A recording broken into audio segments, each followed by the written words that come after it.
Scott Bair is going to join us in about 10 minutes on the Firewings hotline. 21 different flavors to choose from. Firewings.com. Just wing it. Hey, let's light up that Firewings hotline right now with your phone calls. Full phone. Well, one line open. Somebody dropped off if you want to get in at 339-1140. 1-800-912-1140. As a former caller, I appreciate you calling in on your busy day and always am fair. I will go in order of first call to last call. Here is Steve. Steve, welcome into the drive.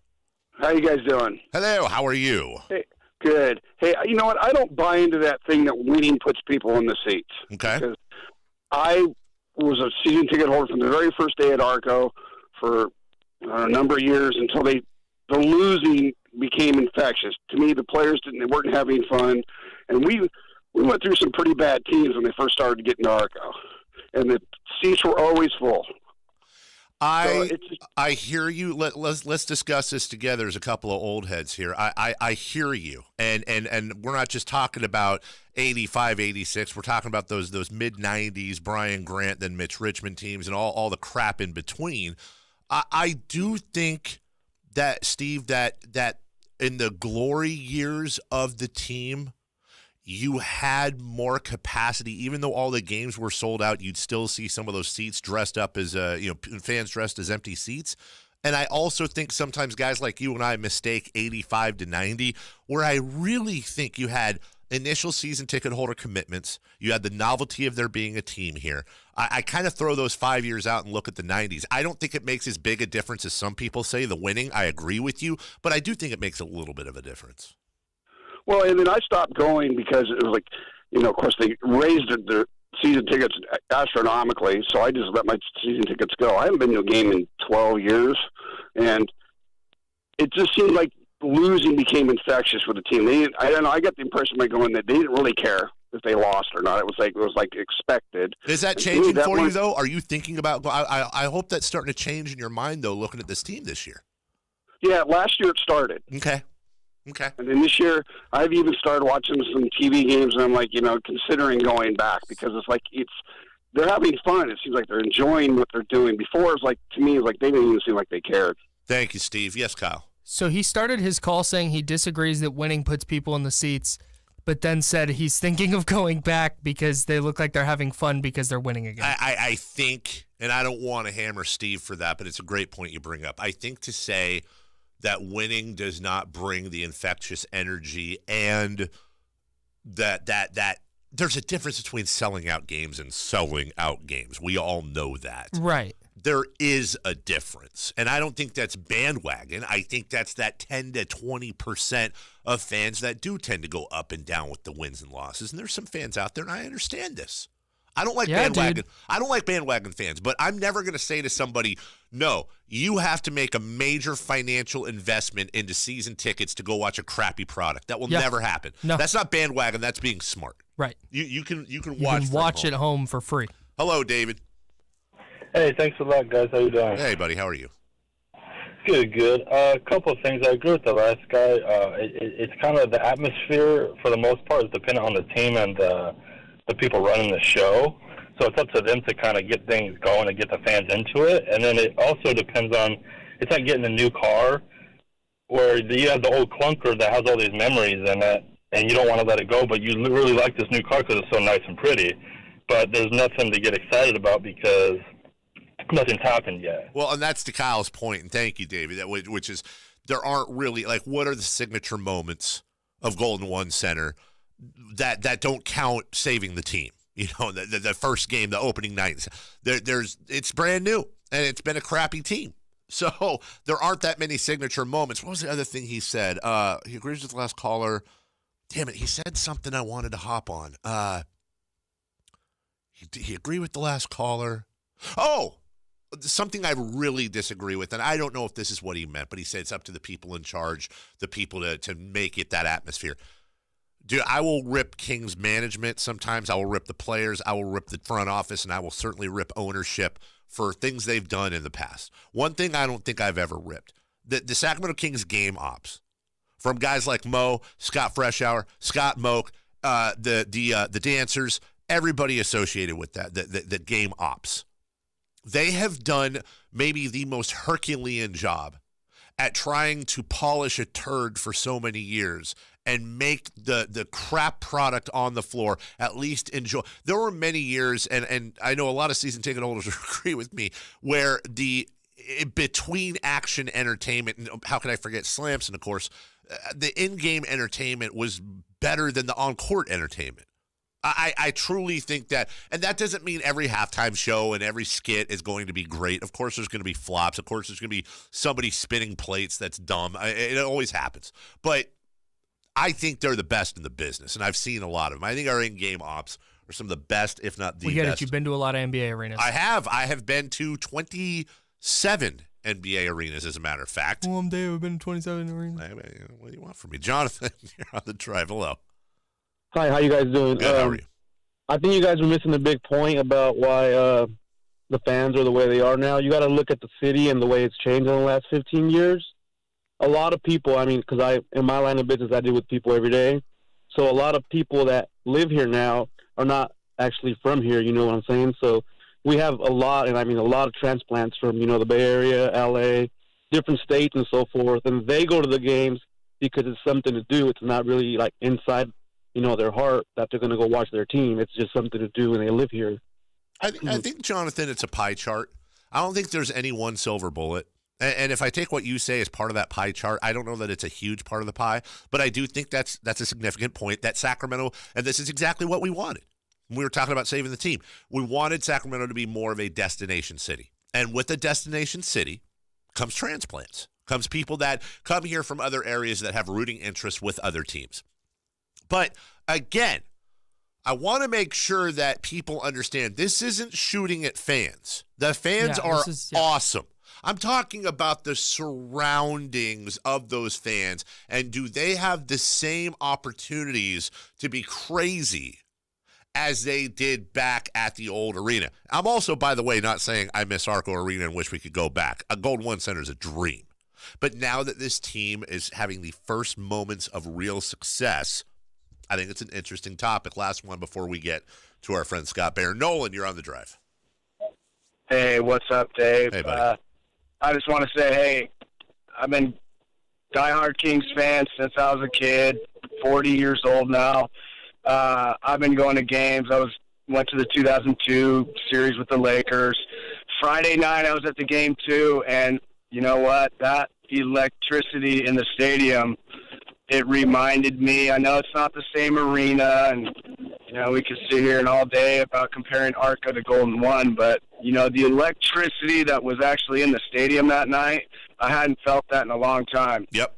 So, it felt really good. I agree with you. I was there, too. We talked about it, and when the Kings went on that run to build that 10, 12-point lead, that's as loud as I've ever heard that place. Now, I don't want to be a nitpicker, but I'm gonna. I don't know how much that had to do with the fact that it was the Warriors. I don't know how much that had to do with the fact that you had about 30% of the building Warrior fans, and both fan bases were going back and forth. But your point stands. It was as loud, if not louder, than it's ever been.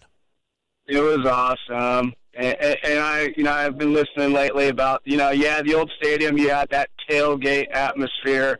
I do miss that. We pulled up in the parking garage, and that wasn't the same. But, hey, we got an awesome surrounding of the stadium, and I enjoy that. So, It's a good time to be a Kings fan, that's for sure. And it's getting better and better and better. Let's see, from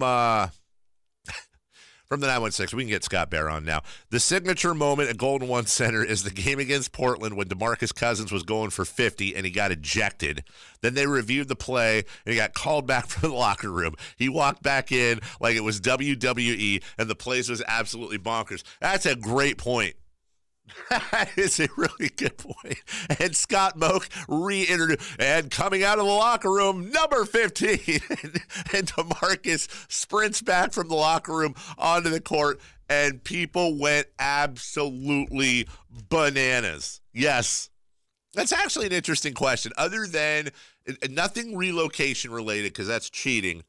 Because I still think the signature moment for Golden One Center so far is the first game, opening night versus the Nuggets with the fireworks and, Vivek, this is your team and it's here to stay and all that. That to me is still the signature moment. I But other than relocation stuff, I wonder what you would define that as. So right now, the leader in the clubhouse for signature Sacramento Kings Golden One Center moments is DeMarcus Cousins being the DeMarcus Cousins injection, the ejection and then injection of DeMarcus Cousins onto the floor. Why are people dragging callers? Jeez.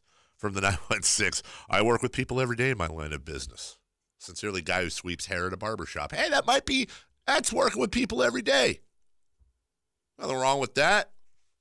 A lot of people are talking about ticket prices, and again, I'm never going to tell people what they should spend on tickets. That's being a pompous ass and should never happen on sports radio. You spend what you can spend and what you feel like you can afford. The only thing I will say is that Golden One Center is still, in the big scheme of the NBA, one of the more affordable tickets there are. And that's just the numbers. That has nothing to do with your personal financial situation and what you can and can't spend. If it's too expensive for you, that's all that matters. No, it's not out of whack with the rest of the NBA. From the 916 signature Golden One moments, the baby race controversy. Yes. The baby race saga. Maybe the most interesting moment on the court all year. From the 916, I just want to attend the game via virtual reality and play Fortnite in between plays. Is that too much to ask for? Yeah, probably not. Also from the 916, Christmas shopping this year. I see 70% Warriors stuff in stores. People need to start taking notice and buying purple. I agree with that. I think there needs to be more of that Sacramento proud communicated to store owners. I have a gas station. I won't say the name of it, but I have a gas station near my house that I frequent. And I'm always, I understand, I know the clerks enough to where I know we talk and I know it's not them. But we'll always laugh about the fact that they have right behind the counter up on like a cork board, they have different gloves, mittens and stuff. And there's a bunch of Warriors ones, but there's no Kings ones, and it drives me nuts. I know at the airport, one of the stores there has a bunch of Warriors stuff. We need to start publicly shaming business owners in Sacramento for not stocking more Sacramento Kings gear. I'm not for public shaming often, but when it comes to that, I am all for public shaming. Just going store to store, where's the Kings gear? And then, when it shows up, you got to buy it too. I mean, they're trying to make a living.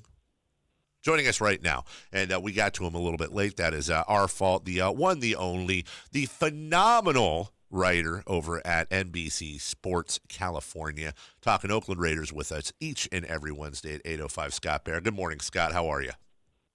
Pretty good. How are you? Hey, interesting week for the Raiders, even though the wins did not come this week, unlike last week. Always a story with them. John Gruden got a little emotional, at least in print. I was reading what you wrote about it, talking about the memories of the Coliseum. John Gruden's taken a lot of shots this year, Scott, for different things, and many of them I'm sure well-deserved. I did not have my BS alarm go off when I saw him and heard him talking about the Coliseum. Say what you want about John, and you cover him every day, but it truly does seem that he legitimately has fond memories of the Coliseum and is very much a Raider head coach. Yeah, definitely, and there's a strong bond between him and the entire Bay Area Raiders fan base. There is a strong connection there. They're both gritty, old-school type of people, and he is one with them. And I think he's one with that stadium, and it was definitely genuine because for a while I was like, John Gruden's talking about memories. I was like, wait, is he going to cry? And then he literally goes, next question, I'm not going to cry over a building. And I was like, oh, man, that was maybe a little bit closer than I would have expected. During this entire process, when it comes to talking about the move to Las Vegas or possibly not playing in Oakland or the Bay Area next year, he always says the same line. He says, "I'm very sensitive to this fact. It means a great deal to me to be here," and I believe him. Now, he's had to make some decisions that have not served his Oakland fan base well, but I do believe that he cares a great deal about them, and I think even wrapping his head around the fact that this may be the last game in Oakland, which, P.S., it may be the last game in Oakland, something that he doesn't want to think about. I'll just ask you straight out, if you got to go to Vegas and lay money, is this the last game, at least at the Coliseum? I like the way you phrased that question. I'm going to take advantage of it. So I think the odds are favoring the Raiders going elsewhere. I don't think that necessarily means leaving the market. Sure. But I think it's entirely possible. Let's go ahead and say probable that this is the last game in that old building. Would you say, and you did a phenomenal job, I think better than anybody can, at really laying out the favorites last week. So rather than rehash that entire conversation, would you say, again, we're not pinning it down. We don't know what the hell's going to happen. But if the odds are this is their last time at the Coliseum, do you think the odds still favor them playing somewhere in the Bay Area or greater Bay Area next year rather than San Diego, Reno, Vegas, blah, blah, blah? Yeah, I think it does. And I mentioned that Levi's was always kind of something I thought the NFL would force upon Mark Davis more than he really wanted it. But this AT&T Park concept is intriguing and definitely more possible than you may think, and sort of a little elbow to the side of the 49ers. They'd be playing 50 miles away in Santa Clara, and the team actually playing in the city the 49ers quote-unquote represent would be playing in AT&T Park. Now, it seems crazy that's a baseball park through and through, and I agree with it. Just give you a couple quick bullet points that make this very possible. Number one, the Cal football team played the entire season in 2011 at AT&T, and everybody lived through that. Everybody survived, right? So that's number one.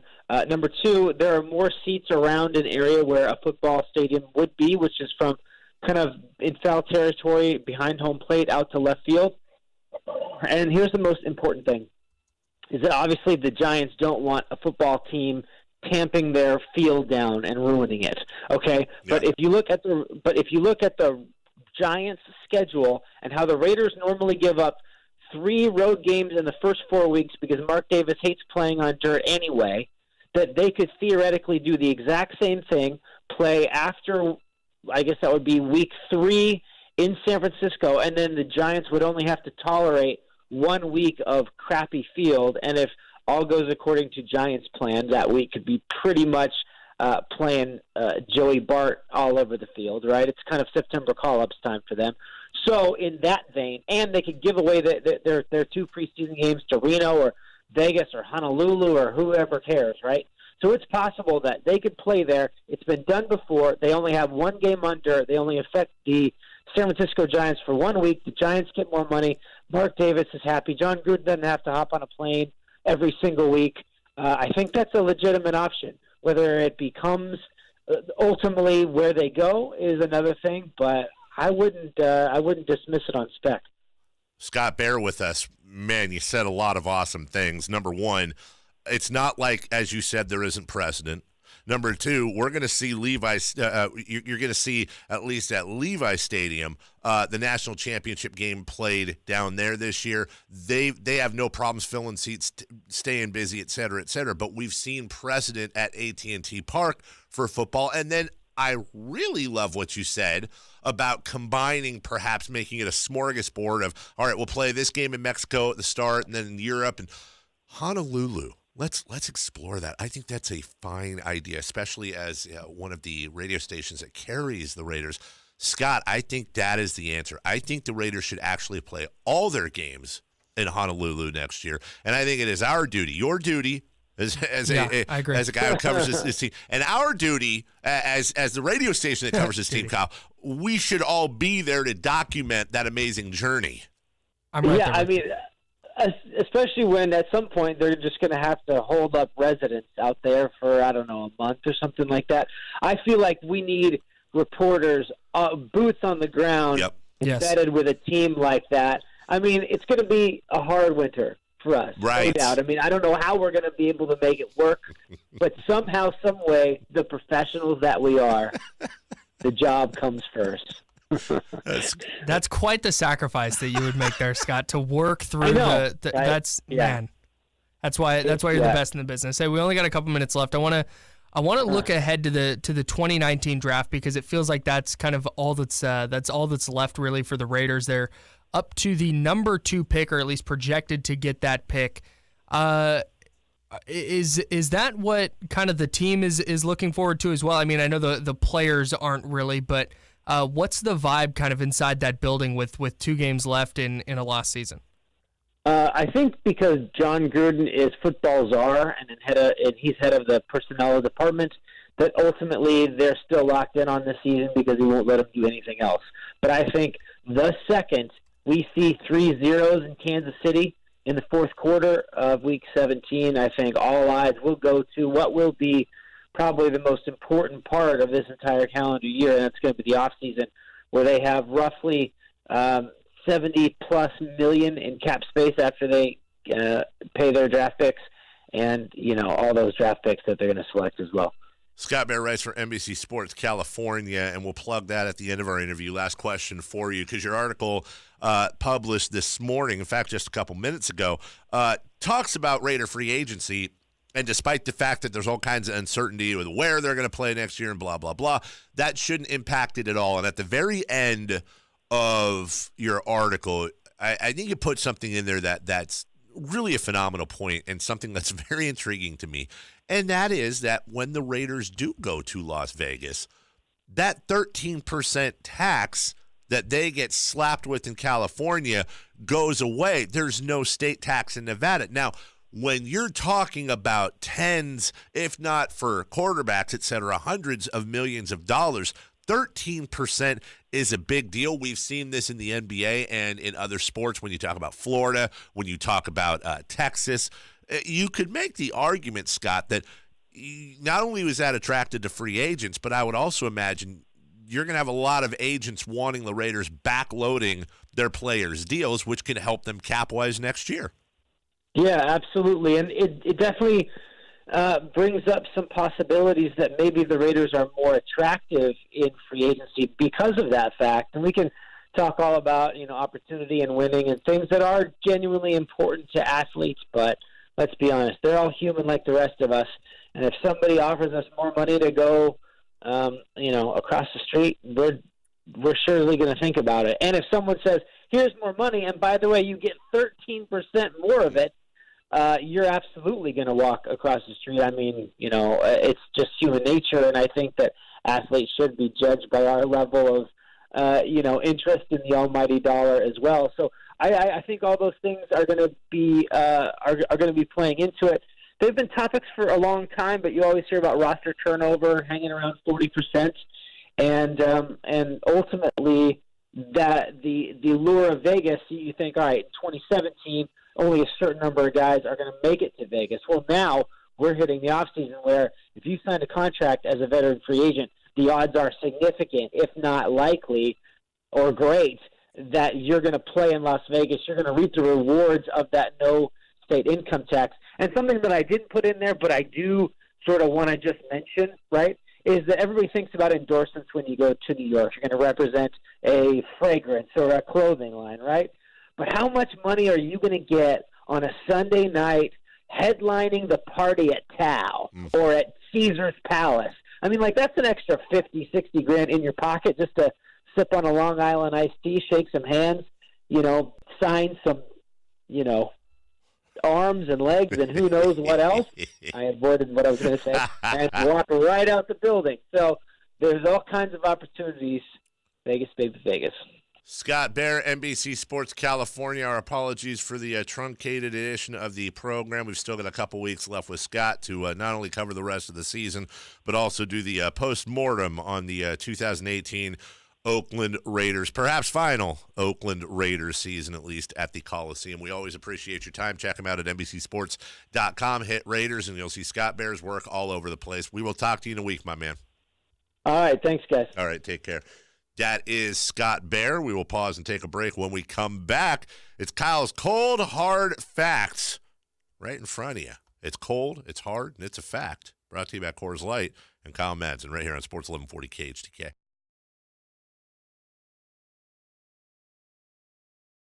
Hey, this is Kyle Madsen with your top stories on Sports 1140. The Sacramento Kings are back in action after a day off. They will take on Raymond Felton and the Oklahoma City Thunder tonight. Our coverage on Sports 1140 begins with game night at 5:30. Kings Live is at 6:30, and tip-off is set for 7 o'clock.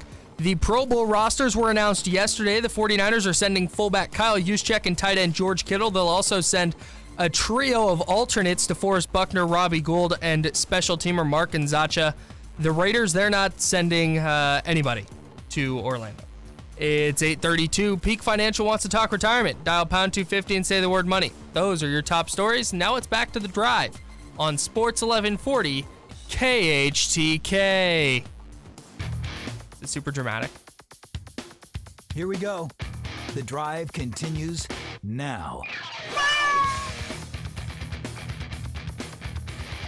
Oh, Kyle, what are you doing tomorrow after the show? Hanging out with you, hopefully. Gotta do this in my head. You know that thing that we were going to do today? Yeah. Can you do it tomorrow? The thing at 10:30? Yeah.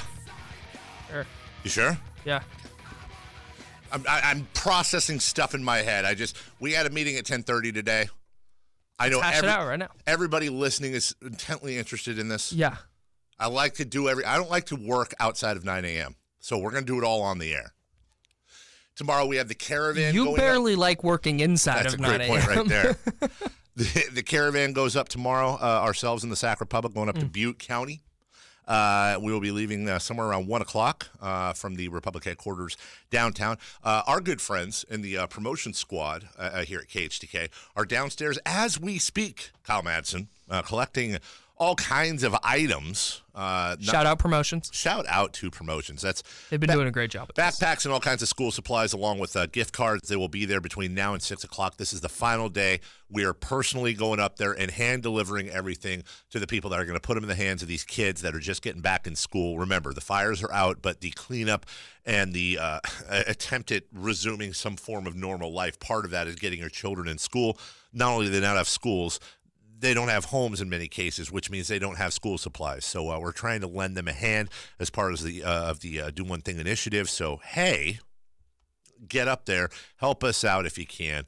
280 Commerce Circle right off of 160. Before we get to Kyle's Cold Hard Facts, brought to you by Coors Light, a couple of quick things. Kyle, I'm very excited about this, and I want to thank loyal listener Max MacArthur for sending me this. It is a college football signing.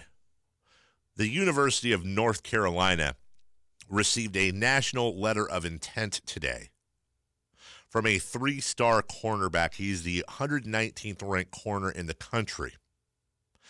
His name, Carmichael Dave. That would not even be as good. His name is Storm Duck. That's his first name? Storm Duck. His last name is Duck. His first name is Storm. If you were taking roll call, you would do it in the following way. Duck, Storm. That's his name. His name's Storm Duck. I am all in.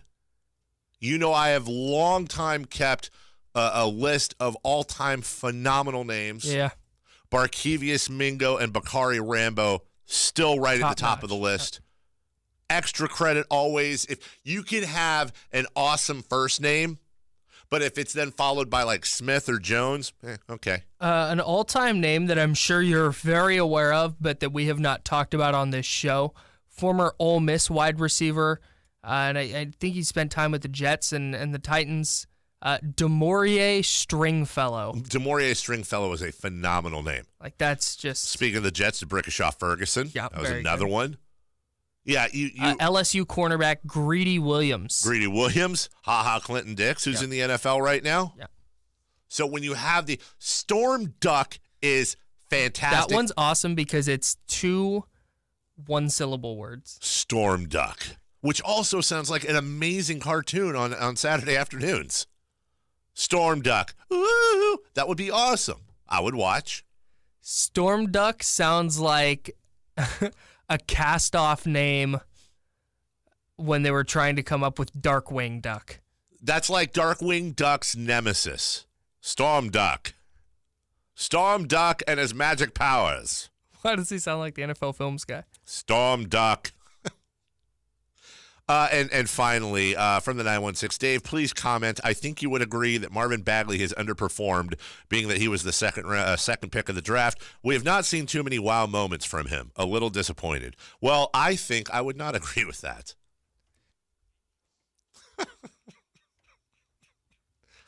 Jeez. I mean, listen, I'm not here to say Marvin Bagley's an all-star this year, but I think you would agree.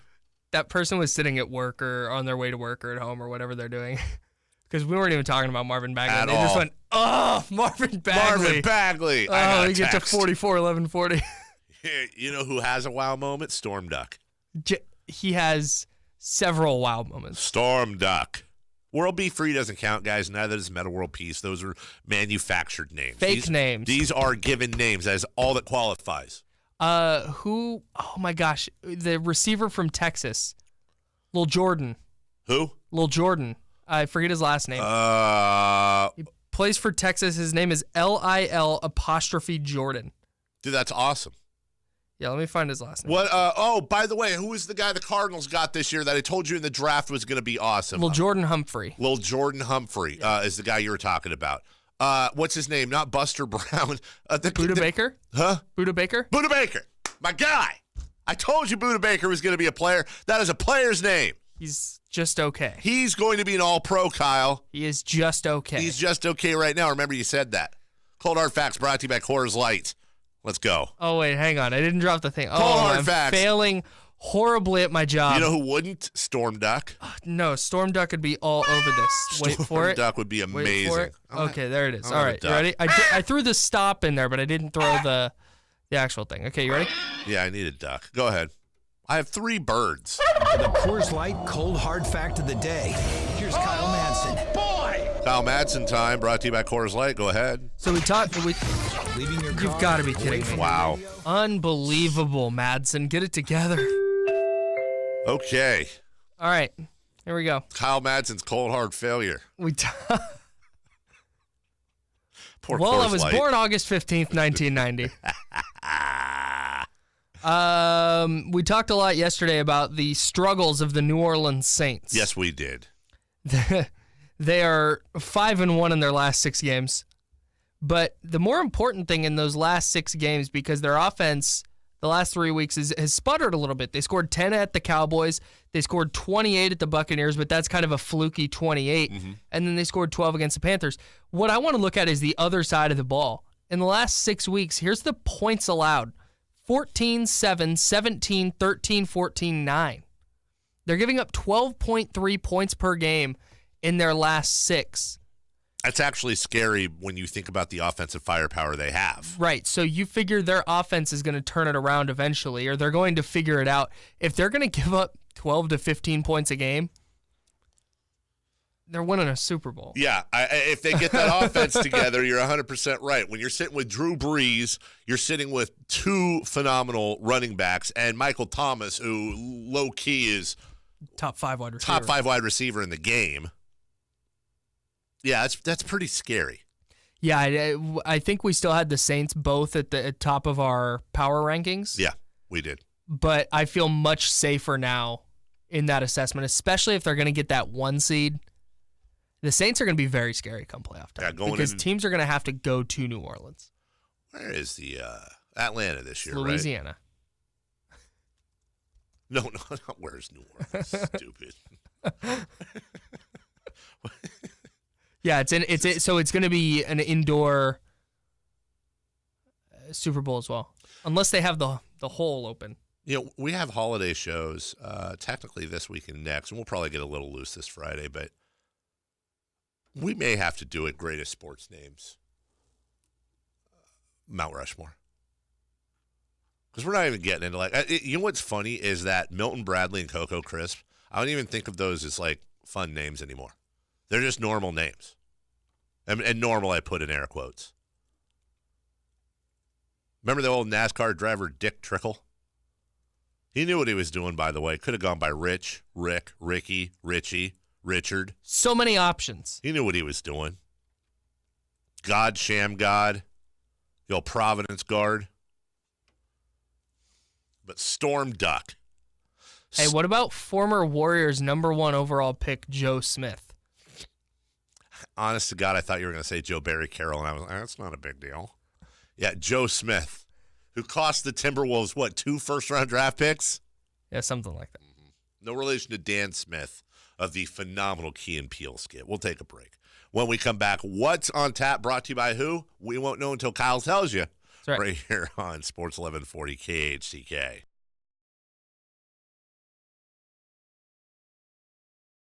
What's on Tap brought to you by Aquariums. Remember before aquariums, you just have a fish on the dinner table. Yeah, it was just out. You'd go to the store and you'd get a fish, maybe a nice tropical fish, and you just put the fish in that plastic bag that they'd give you, and you just set it on like the mantle. Fish didn't like it. And then one day somebody said, hey, let's build a big glass enclosure. Fish will think it's in the ocean, swimming around 2 feet at a time. And that's how aquariums were born. You ever watch that show, I don't know what it's called, but it's about all the crazy aquariums they do? Like for stars? Yeah. You see our boy DeMarcus Cousins' new aquarium? It just debuted like a month ago. DeMarfish Cousins? No, DeMarcus Cousins. Kyle. I don't know how to deal with this text here from the 707. You guys waste so much time talking about pointless things. This show is really taking off. Thank you. Wow. I felt a very negative connotation to that. So did I. But I'm choosing to read it positively. I'm choosing to read it as he was saying, you guys are able to entertain with pointless things, right. And I really appreciate that. Taken off. It's hit its stride. The show is called Tanked. Also the story of the Sacramento Kings last year. Hey, now. Hey! This is my favorite time of year, and I have said this many times. Really, Kyle, these next 2 weeks, I love Christmas. I love the holidays. I love everything about them. This is the best time of the year. You have football. You have basketball. You have hockey. You have college football playoffs and championships going on. And this is one of the reasons I love it, because to me, the weekend is unofficially beginning tonight, because you had the Kings and Thunder. That's going to get you through the evening. Yep. Tomorrow, we get Thursday night football. No, we don't. But we don't, because it's not on tomorrow night. There's probably a bowl game, though, is what you meant. Seriously? There's no Thursday night football? Yeah. That's right. I'm sure there's a bowl game, though, is what you meant. Yeah, what is it? The Poland Weed Eater Toilet Bowl? Yeah, man, that's what it is. Hey, there was a thing going around on Twitter yesterday. Your bowl name, your college football name, bowl name is the last place you shopped, and the last place, the last thing you ate, followed by the name of the bowl. Hey, no bowl games Thursday. No bowl. Great. I was super happy. Although there's nothing going on tomorrow. Tonight is the DXL Frisco Bowl. Ooh. San Diego State and Ohio going at it. Of course, the Frisco Bowl happening in San Francisco, right? Because that's what they call it. Oh, snap. That's Frisco, Texas, everybody. We're just kidding. So my bowl name would be, right now, would be the Chevron Instant Breakfast Bowl. I would be the... Let me guess. The Starbucks Avocado Bowl. Nice, dude. Hey, Dude. The Barnes & Noble Avocado Toast Bowl. There you go. Nailed it. No, for real. What would it be? Last place? What was the last place you shopped? Did anything? So I would be the Target Cliff Bar Bowl.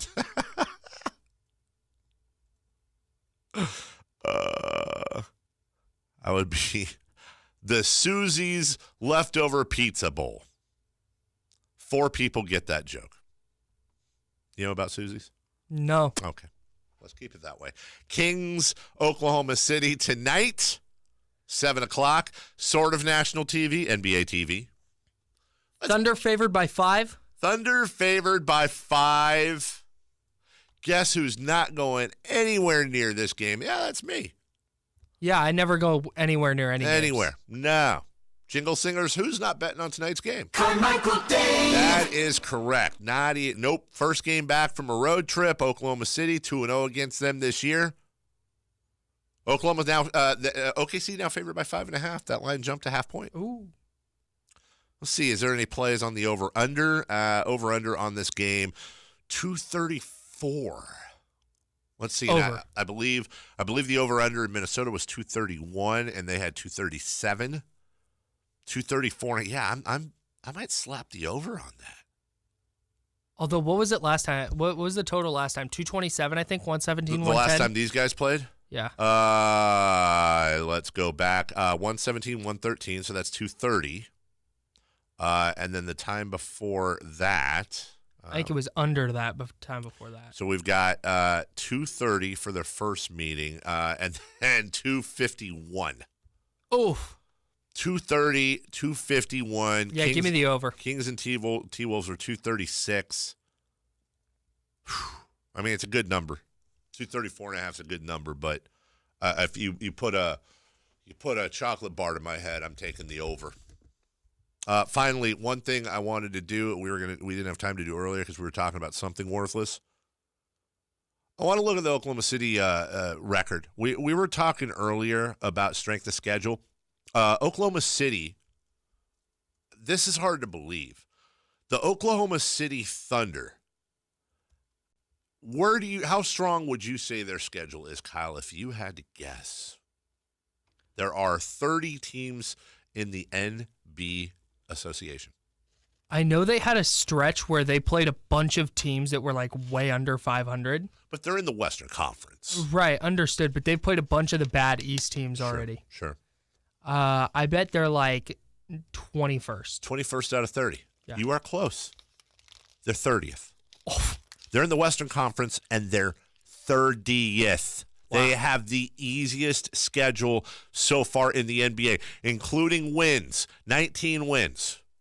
Amongst those, the Bulls, the Jazz, which right now ain't great, the Nets, the Pistons, the Hawks, the Cavaliers, the Hornets, the Suns, the Knicks, the Suns, the Rockets, the Cavs, the Pelicans, Wizards, Hornets. Wow. Now, there's a Warriors win in there when all the Warriors were hurt. There's a couple of Clipper wins in there. So they're 19-10, and they're certainly a good team, and they may very well beat the Kings tonight. But I don't think first off, as we said earlier, the Kings always play them well. Every year they always play them well, It seems. They always steal a win somewhere. They're 2-0 against them. They played Russell Westbrook's first game back. I think Westbrook's played both games against them. I don't know. Because he shot him out of the second game. Yeah. Was the second game the one, though? You said that earlier, and now I'm mixing up games perhaps. Was the second game the one, though, where he started hitting his threes at the very end? I remember one of the games they played, Westbrook hit a ridiculous three-pointer from like halfway from he hit a couple at the end of the game. But overall, he was shooting poorly. he was not good. Hey, we're giving away a family 4-pack of Monster Jam tickets, the most action-packed motorsports experience for families in the world, coming to the Golden One Center January 18th through the 20th. Get your tickets at Ticketmaster.com for more info. Log on to KHTK.com. What number? 339-1140, 1-800-920-1140. Caller number 4. Thank you. All KHTK giveaways are powered by yesterday, by the way. All KHTK giveaways are powered by RoosevilleAutomo.com. Predictions, tonight's game. Final score, Kyle. Kings 121. Mm-hmm. Thunder 117.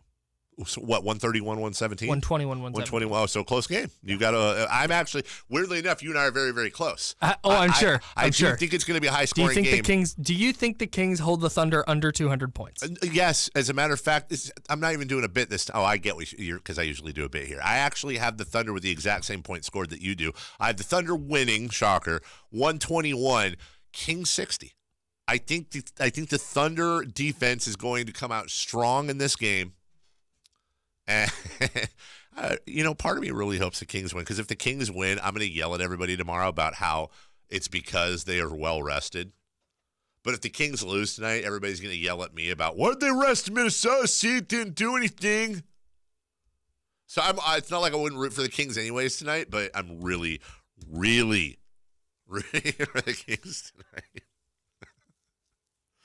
Got a lot of bowl games here. The Target Rice Krispie Treat Bowl.